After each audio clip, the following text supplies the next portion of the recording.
4 rumah dari sebuah pemukiman di New York hancur setelah pesawat Airbus menghantamnya. Inilah penerbangan American Airlines 587. Assalamualaikum warahmatullahi wabarakatuh. Hai, hello Delvers. Terima kasih kamu udah klik video ini. Untuk kalian yang baru aja bergabung dengan channel aku, selamat datang. Aku Tamara Delv dan di video kali ini aku akan membahas sejarah penerbangan American Airlines 587. Kalau kamu suka mengenai sejarah penerbangan, jangan lupa klik tombol subscribe. Terima kasih. Aku akan langsung masuk membahas mengenai informasi data pesawat sesuai dengan laporan yang dikeluarkan oleh NTSB di tahun 2004 atau tepatnya 3 tahun setelah terjadinya kecelakaan. Pesawat yang digunakan oleh American Airlines dalam nomor penerbangannya 587 ini adalah Airbus A300-600 yang diperoleh dalam kondisi baru di tahun 1988. Pesawat ini telah mengumpulkan 37.550 total jam terbang pada saat mengalami kecelakaan. Ada 2 orang pilot di dalam penerbangan ini. Yang pertama adalah Captain Edward State, usianya 42 tahun pada saat mengalami kecelakaan. Beliau merupakan mantan pilot angkatan udara dan telah bekerja di American Airlines selama 16 tahun dan telah mengumpulkan 8.050 total jam terbang.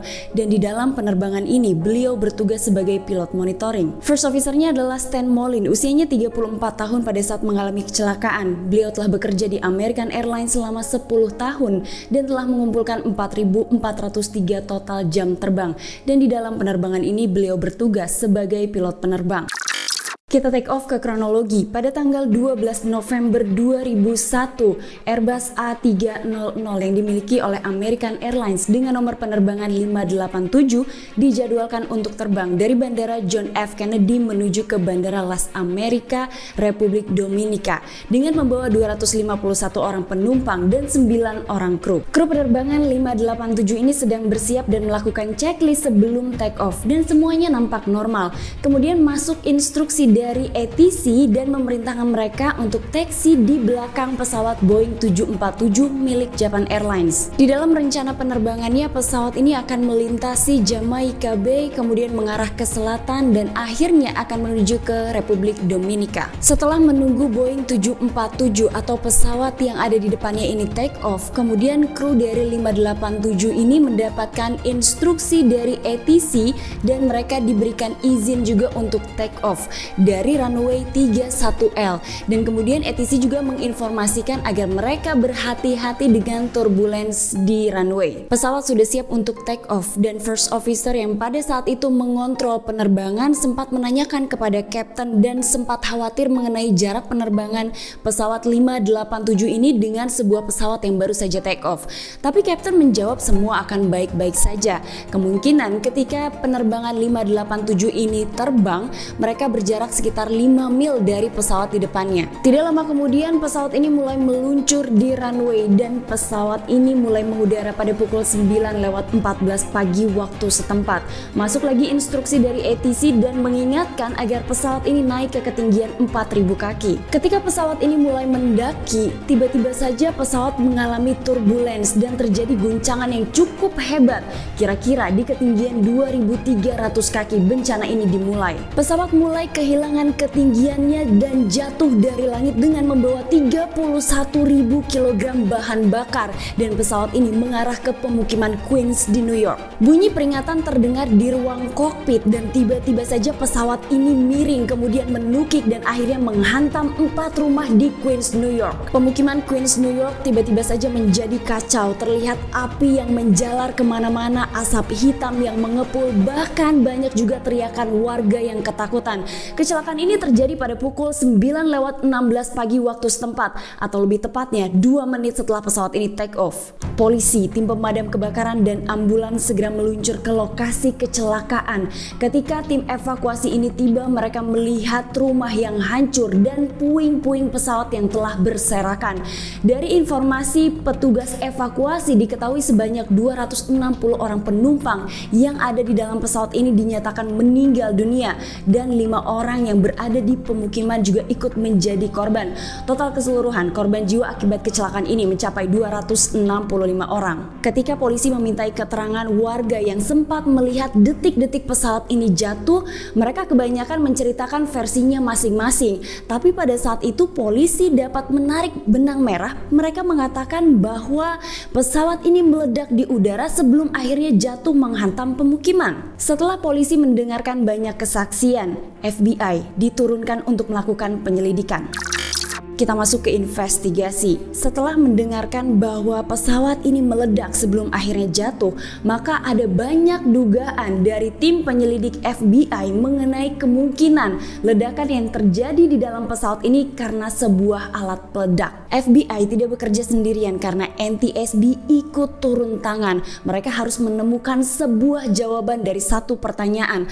Apakah jatuhnya American Airlines 587 ini karena alat peledak atau memang murni karena kecelakaan? NTSB mulai memintai keterangan dari orang-orang yang mungkin saja terlibat dalam penerbangan American Airlines 587. Salah satunya adalah orang-orang yang berada di bandara. NTSB berusaha untuk mengumpulkan keterangan sebanyak-banyaknya dari mereka. Namun tidak ada satupun keterangan yang menyebutkan bahwa adanya keanehan sebelum penerbangan 587. Hanya beberapa saat setelah kecelakaan itu terjadi, black box ditemukan dan NTSB langsung memulihkan data-datanya. Meskipun pada saat itu NTSB kesulitan untuk mengumpulkan puing-puing pesawat karena telah bercampur dengan puing-puing rumah yang hancur. Pada saat NTSB sedang mengumpulkan keterangan dan melakukan penyelidikan terhadap puing-puing pesawat, tim investigasi yang lain tiba-tiba saja memberikan informasi bahwa mereka menemukan vertical stabilizer milik penerbangan 587 di Jamaica Bay yang letaknya bermil-mil jauhnya dari lokasi kecelakaan. Vertical stabilizer ini terdapat di ekor pesawat yang merupakan kunci sebuah pesawat bisa terbang stabil.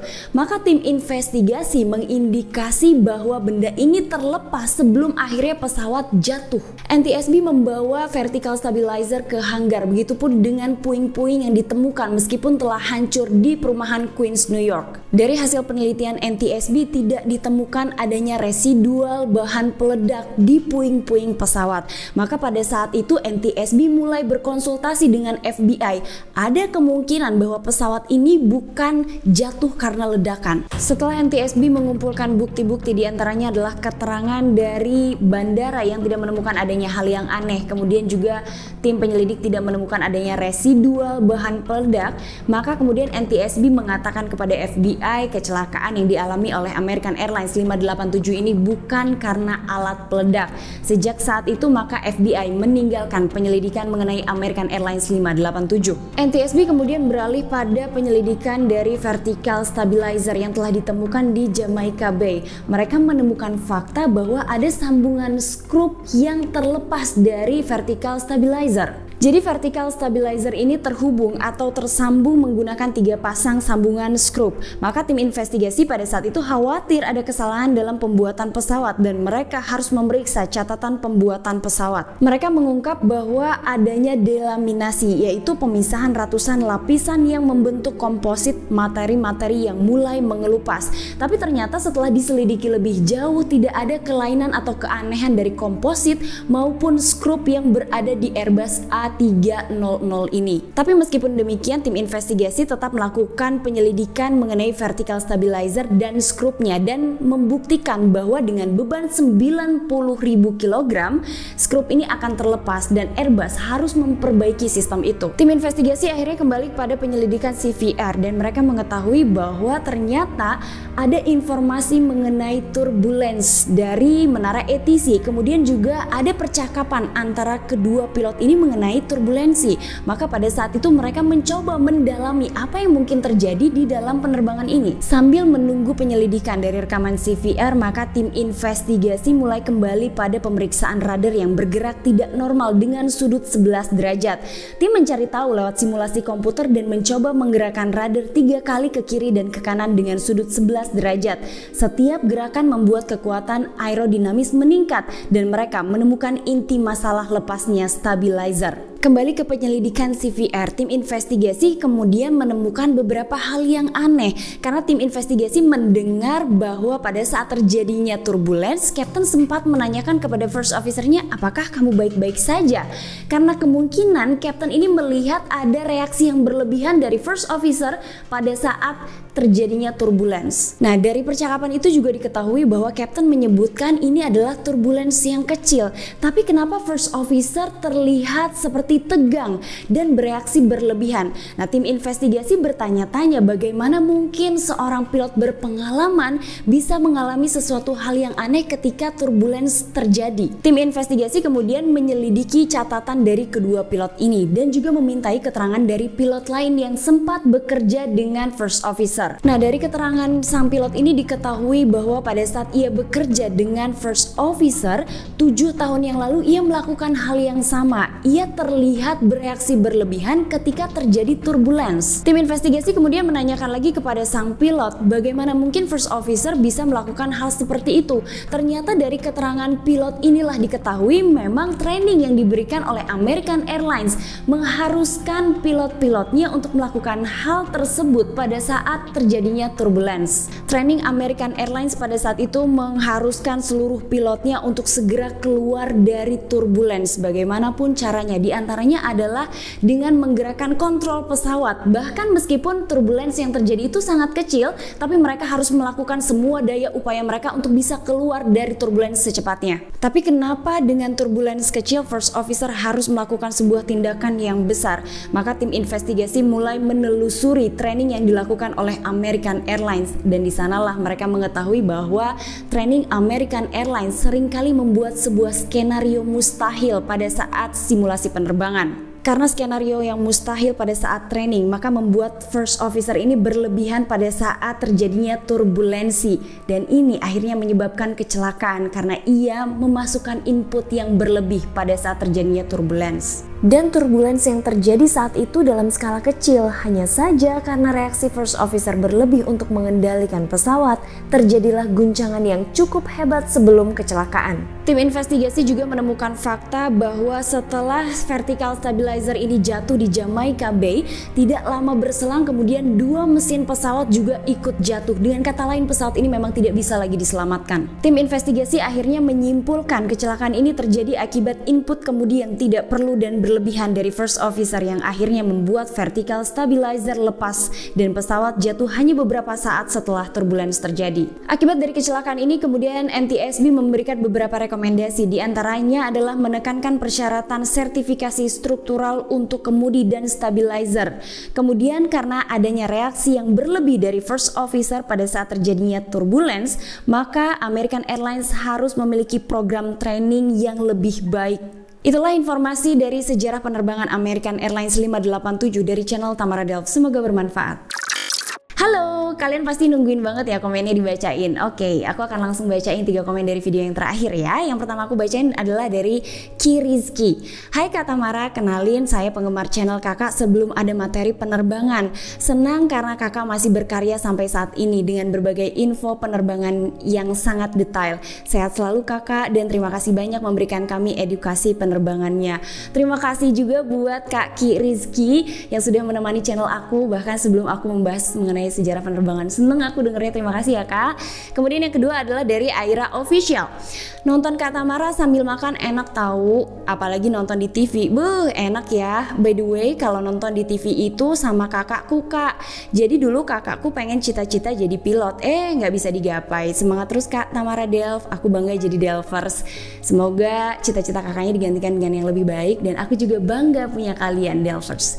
Dan yang terakhir adalah dari Captain Hari Purwanto. Hai Nak Tamara, aku Captain senior 62 tahun dengan jam terbang 30.000 plus.